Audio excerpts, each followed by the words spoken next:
anak muda Gen Z zaman sekarang yang Bapak selalu mengedepankan untuk kebebasan mengemukakan pendapat. Jadi saya ingin bertanya kepada Bapak, di tengah-tengah banyaknya orang yang memberi rapot merah pada kinerja Bapak ketika menjadi Gubernur DKI Jakarta, kenapa Bapak masih ingin mencalonkan untuk memimpin Indonesia? Apa motivasi Bapak, landasan Bapak yang membuat Bapak percaya bahwa Bapak bisa menjadi pemimpin untuk Indonesia yang dari Sabang sampai Merauke, bukan hanya Jakarta, bukan hanya Pulau Jawa, Pak? Terima kasih, Pak. Yang kedua, soal Ayu yang dari tadi, banyak yang beri rapot merah pada Anda, kenapa tetap maju? Begini, ini juga termasuk trending topik, bisa di trending topikkan, bisa digaungkan. Karena itu saya mengusulkan ketika menilai, bukan dari menilai apa yang dikatakan di sosmed. Ketika menilai begini, apa yang dijanjikan dan apa yang terlaksana, disitulah penilaian yang paling objektif. Loh, dulu janji apa, terlaksananya apa? Nah, sekarang saya kasih contohnya. Partai Nasdem adalah partai pendukungnya Pak Basuki Cahayapurnama, bukan pendukungnya Anies Baswedan. Dan Partai Nasdem adalah partai termasuk Metro TV mengkritik terus DKI Jakarta.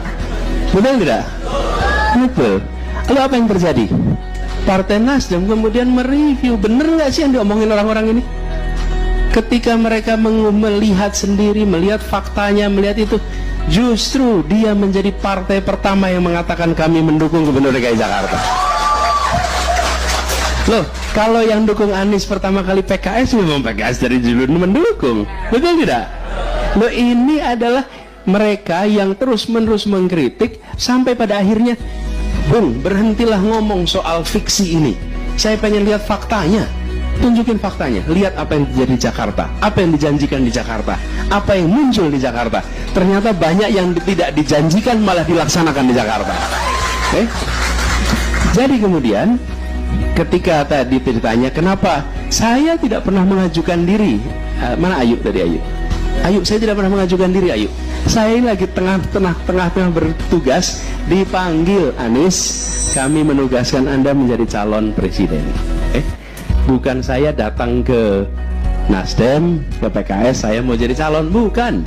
Dan ketika itu dikatakan, saya bilang izinkan saya untuk memikirkan tentang tugas ini. Apa yang saya kerjakan? Tanya sama ibu lah. Kalau ibu saya ridho, saya jalanin.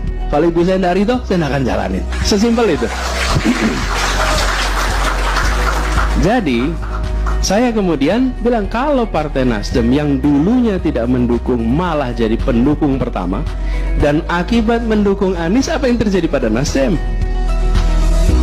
Harus saya ceritakan di sini. Udah tahu semua kan? Apa yang terjadi coba? Dia mengalami tekanan A, B, C, D. Benar tidak? Kisi-kisinya aja, Pak. Biasa. Udahlah, kisi-kisi online ada semua.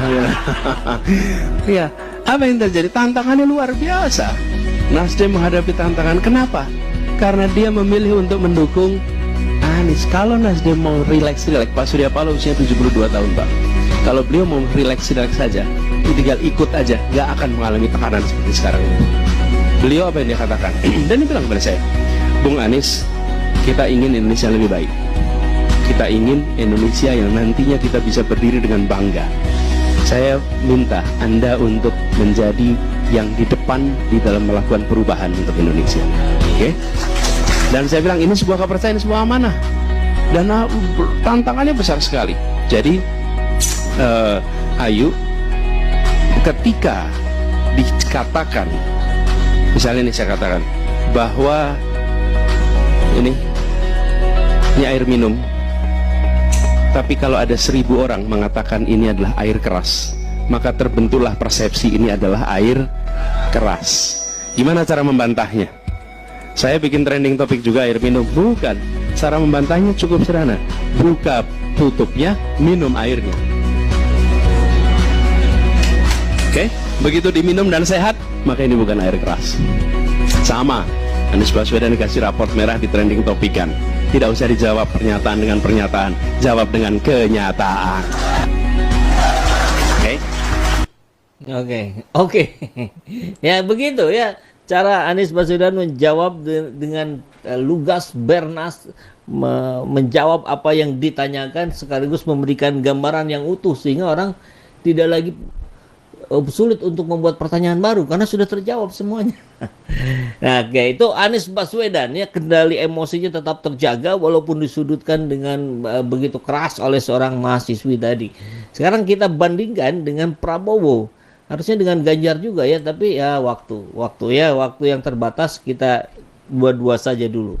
Oke, belum jadi presiden jawabannya udah ngegas. Masih mau pilih pemimpin model begini? Kalau gue sih ogah. Oke, kita lihat tonton ya, kita tonton dari awal nih. 1 menit setengahan. Makan siang di Pompes dan di sekolah. Kami punya pesantren. Kami tidak setuju kalau ada santri peserta didik dapat beasiswa, sebenarnya nggak setuju. Itu mendidik seakan-akan guru pesantren yang membutuhkan santri, bukan santri yang membutuhkan pesantren. Jadi, Bapak, kalau jadi, Bapak mau ngasih ikan sama mau ngasih pancing? Itu yang penting, Pak. Kalau kasih ikan kami tidak butuh, itu menjadikan pesantren menjadi nakal. Tapi kalau dikasih pancing, insya Allah nanti apa yang dilakukan Bapak akan berhasil. Tadi Bapak katakan saya tidak paham. Jadi kalau Bapak tidak mau terima nggak apa-apa. Loh, kita mau bantu kok. Ya, loh, pemerintah lihat sekarang anak-anak kita kurang gizi. Jadi yang kurang gizi kita bantu. Yang sudah cukup gizi yang tidak mau terima bantuan ya tidak ada masalah. Ya bagaimana? Bagaimana? Kalau Bapak tidak mau terima bantuan, nggak apa-apa. Kita akan salurkan ke yang perlu bantuan. Kan Bapak tadi mengatakan tidak mau terima beasiswa kan? Ya bagaimana? Ya, ini tidak paham. Prabowo-nya tidak paham pertanyaan Pak Kiai ini.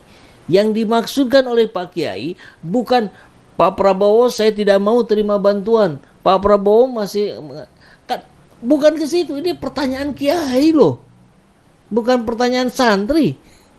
Yang Pak Kiai maksudkan ini, apa yang akan dilakukan, apa yang akan disiapkan oleh pemerintah agar masyarakat ini sejahtera, agar sekolah-sekolah, pesantren-pesantren ini berdaya tanpa harus dibantu oleh pemerintah, siswa-siswanya berdaya tanpa harus dibantu oleh pemerintah.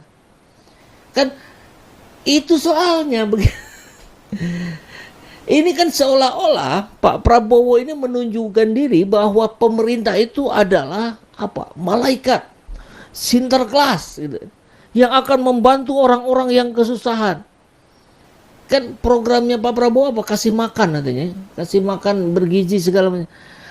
Harusnya visi itu tidak serendah itu. Visi itu harus membawa Indonesia ini sejahtera.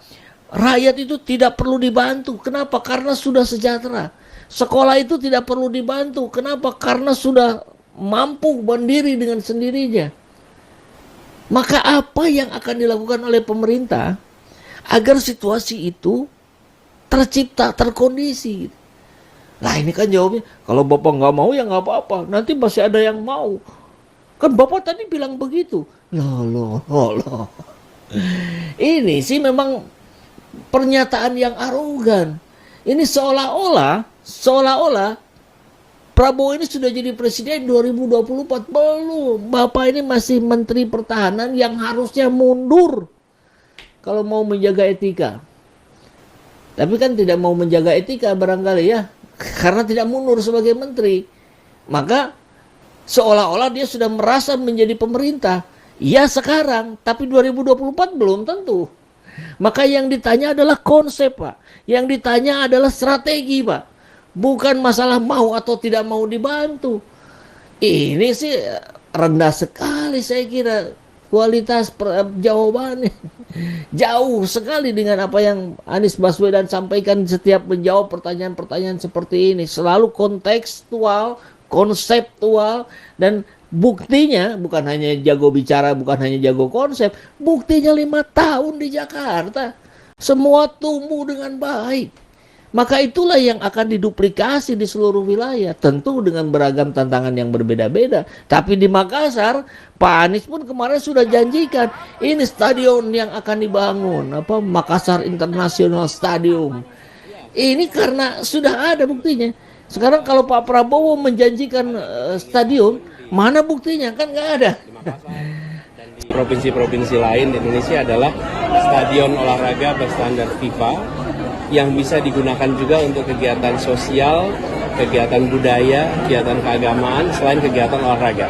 Tapi stadion berstandar FIFA itu salah satunya adalah di Makassar. Karena Makassar ini masyarakatnya membutuhkan sekali. Dan stadion itu mempersatukan. Stadion itu membuat semua yang berbeda latar belakang duduk bersama di stadion, merasakan perasaan kebersamaan. Karena itulah kenapa penting dan kenapa dibuat dengan standar yang baik FIFA, supaya semua unsur masyarakat bisa menggunakannya, termasuk penyandang disabilitas yang menggunakan kursi roda bisa pakai, yang menggunakan fasilitas alat bantu bisa pakai, sehingga standar internasional itu kita bikin pakai. Jadi mau dibangun. Nah, saya kira ini perbedaan yang terlalu jomplang ya.